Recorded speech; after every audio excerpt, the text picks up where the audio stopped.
and we're coordinating with her. Anyhow, Uh-huh. I was running through fields.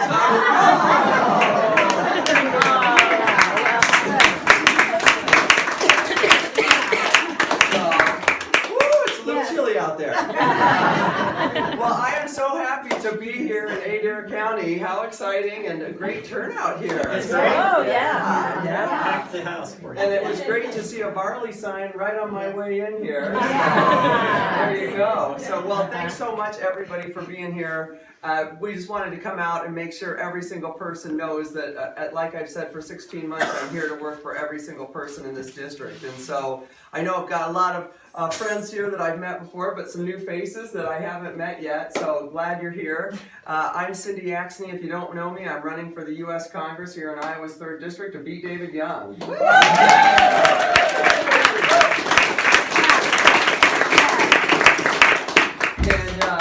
So many of you, I'm really in this race because of those Iowa values my parents taught me. And I'm a 5th generation Iowan and grew up on the south side of Des Moines, and my mom is from a farm in Warren County, and my parents met, I say, on the district line close to St. Mary's at a church picnic. And I've got a couple sisters, and they said, girls, they told us our entire lives to help our neighbors and our friends, of course, but make sure that we helped others, even strangers, because if we all do better, then we all do better. Yeah. And they taught us to be pretty strong. They taught us to stand up against injustice. And so it's really how I've tried to live my life. And it's why I spent a decade in state government, where I had the opportunity to serve the people here in our state, and hope I get that opportunity again out in Congress.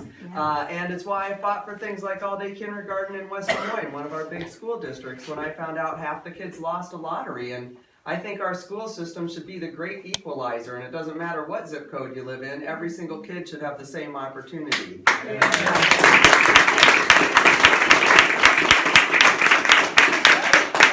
We got to make sure you got it.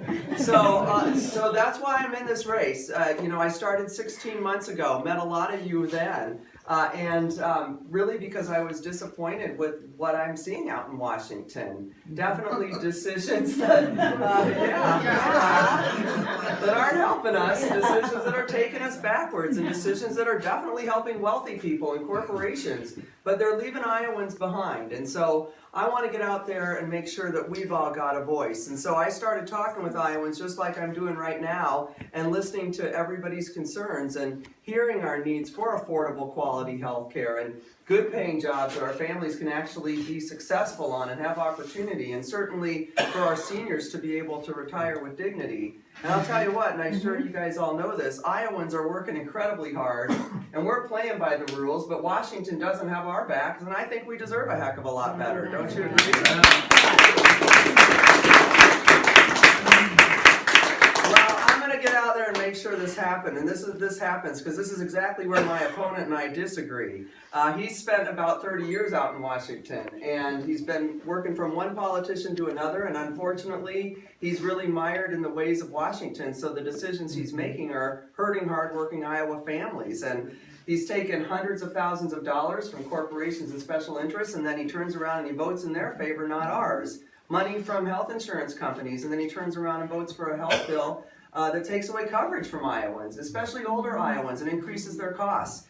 He's turned around and voted for a tax bill after taking money from corporations, and voted for a bill that puts more money back in the pockets of wealthy shareholders and puts the burden on hardworking Iowa families. And he's even voted for plans that would jeopardize Social Security and Medicare. So I want to make sure that I get out there and protect those things. And as a former public servant, community activist, a mom of 2 teenage boys, which might just be my best experience for Congress.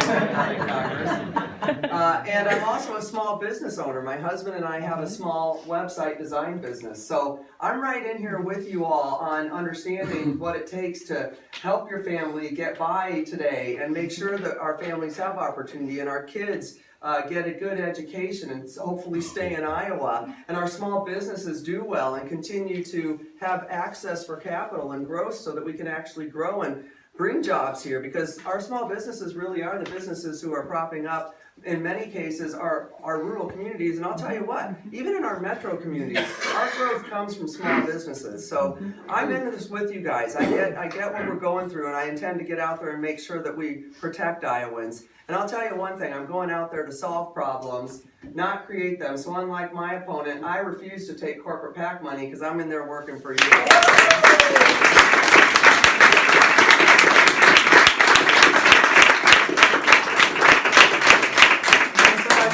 To be here in Greenfield today, because I don't think it matters where you come from. If you're from Greenfield or one of our rural towns, if you're from a farm, or if you live in the metro areas, every single one of us deserves somebody out in Washington who's going to stand up for them. So get ready, because I'm going to bring all of you there with me, your friends and your family, and make sure that we've got a voice out there. And this is something I want everybody to know. I'm out there to work for every single Iowan. It's not a Democrat, Republican, or independent thing. We're all in this together. So I'm out there to work for everybody.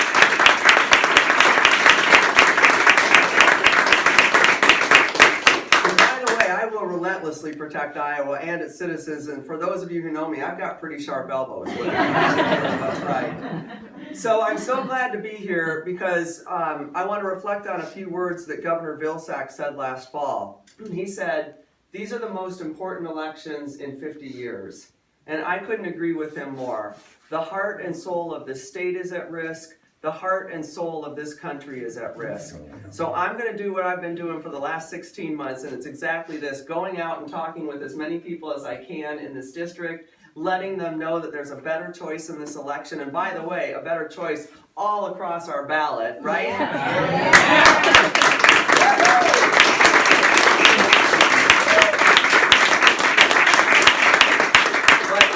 Do this alone. Warren can't do this alone. Fred can't do this alone. Rob, Deidre, all of us, Tim, none of us can do this alone. So I'm asking all of you to give it your all for the next 23 days now. We need your voice. We obviously need your vote. But we need you to get out and talk with as many people as you can, independents, Democrats, and Republicans alike, and let them know that there's a better choice in this election, a choice that's going to bring good paying jobs to this district, a choice that's going to make sure we've got affordable quality health care for everybody, a choice that will protect and grow the resources for our public school system, a choice that will make sure our seniors can retire with dignity, a choice that will protect our environment, and a choice that will protect our women. And I'll tell you what, if we all need to get out there and make sure that this is discussed, that we let every single person know that up and down this ticket, the right choice is out there. The Democrats have the values that represent the values of Iowans. So I'll tell you what, let's do this together, because together,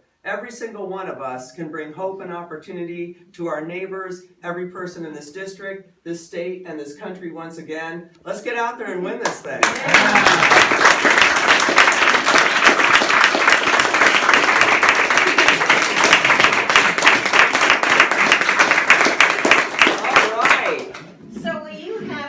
Meetings, because Mr. Young only has them individual private meetings. He doesn't have town halls anymore. Absolutely, absolutely. And you know, I want to make sure that I'm as transparent as we possibly can. I think that that's one of the things that we're failing at right now in government, is we're not as transparent as we need to be. And so I'll be using every mechanism to make that possible. First and foremost, coming out and visiting with everybody and making sure. And I said this before, and Warren and I talked about this in Polk City. Perry. We were in Perry. Yeah, you're not in Polk City, are you? Yeah, that's too far east. And you know, here's the great thing. We've got such good people on this ticket, and we all really are excited about working together. And so when I'm out in Congress, and Fred's sitting in the governor's office, and Warren here is making sure that this district's represented, you know, we're all going to be working together on issues. And you know, whether it's, you know, I was just down in, we were, where did we just come from? Montgomery County? Yeah. Okay, we just came from Red Oak. And Chuck Larson was talking about how they, you know, why they don't have any wind turbines down there. And it has to do with some elements coming in from Missouri. I'm like, well, we can work together on that. We can fix this. Why has this not been fixed before? And so I'm really excited about having that chance to work with such great local and state representation to help us all work together and then make sure that we're addressing the issues here. So I'll be definitely down here a lot. Yeah. I just read today that the GOP Senate plans to finance their tax cut with $1.5 billion from Medicaid and $5 billion from Medicare. Do you know if that's true? I am just beginning to hear about this, but here's the deal. Overall, what we've seen, unfortunately, from this administration, and quite honestly, Republicans they've created a situation where we don't have enough revenues coming in to ensure that we've got what it takes to deliver the services that we need, and their go-to is to always look at what they consider entitlements, what we know are hard-earned benefits like Social Security and Medicare, and so they've said this before and they're saying it now. They're always going to be looking to those benefits to take from because of a self-imposed limitation of being able to bring in enough revenue based on this new GOP tax bill. So that's what's happening again, is we're seeing a tax bill that's creating exponential debt, and their way to make sure that we come out of that is to pull from what we all know are benefits that we all deserve, that we've all worked for. What is the proposed cut on Medicare and Medicaid? Yeah, I don't know what the Senate's bill is right now. Okay. So, They and said they passed it, but it was a little article that I read, so, I'm not sure that it's accurate. yeah. But I mean, that's what we're up against. I mean, really, we've been hearing this for years, and they're creating this, kind of self-fulfilling prophecy of creating a problem that then we don't have enough resources for, and then they're able to go after what they think is a right approach to it, which is what they call entitlement programs. We call them hard-earned benefits, and so that's what they're trying to do. We've heard this before, and we've got to make sure that we put some balance out in Washington so that this doesn't happen. And we're seeing the same thing on the state level. Yeah. The big tax cut, and then they turn around and go, well, we can fill that gap by privatizing IBRs. We'll just do away with IBRs and fill the hole. And I want to back up to Susie's point. Cindy is not just blowing smoke here and giving you an empty promise. She did 100 meet and greets prior to the primary across the 16 counties here. So she will be out. You will see her. She's putting the legwork in, and that's what all of us need to do to finish the job on this. Yes.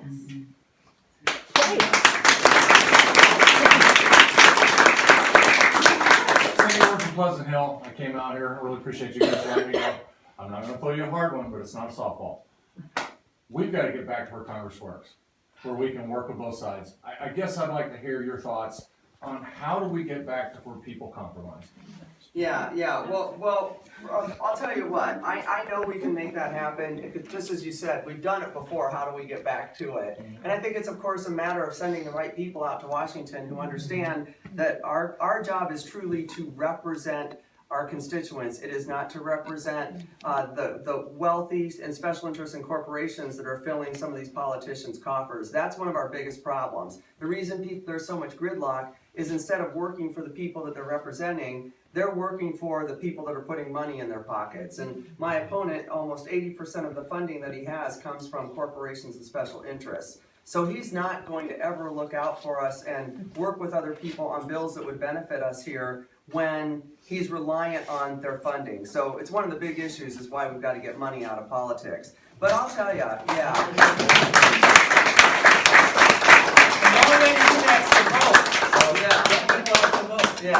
But I think this goes back to just, I've said this all along. I got into this race because I was tired of seeing Iowans being left behind. And I can tell you that I'm going to pull on my experiences. I'm a journalism undergrad. I'm notorious for asking 6 questions to get to a root cause, to find some place where I can have a conversation with somebody and what's important to them. Because I think when we can start talking with individuals, no matter if they're a Democrat or Republican, and you come from different thoughts and how you want to get to the different outcomes, but you've got to find a personal place to start with them. We've lost that out in Washington. That's one thing that I hope to do. And then certainly be very fact-based. I know very well, and I mean, we got a lot of people in this room, professionals who understand, if you're gonna get things done in the workplace, you've gotta know what you're talking about, you've gotta be able to come to the table with good ideas and facts to back that up and solid information on how it's gonna benefit people. And that'll be to benefit people in, in areas represented by Republicans. And so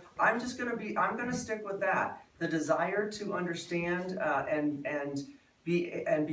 have a relationship with the people I'll work with, and finding those places where I can make that happen, and then secondly, making sure I back that up with information that's beneficial and helpful and thoughtful in your decision making. But I can tell you one thing, I think it really is based on your values and what you're bringing out there. It really is, because there's a lot of influence, and you've got to be able to stand up to that. I'm the person who stood up to the bully at the 4th grade bus stop, and I'm not going to stop now. So,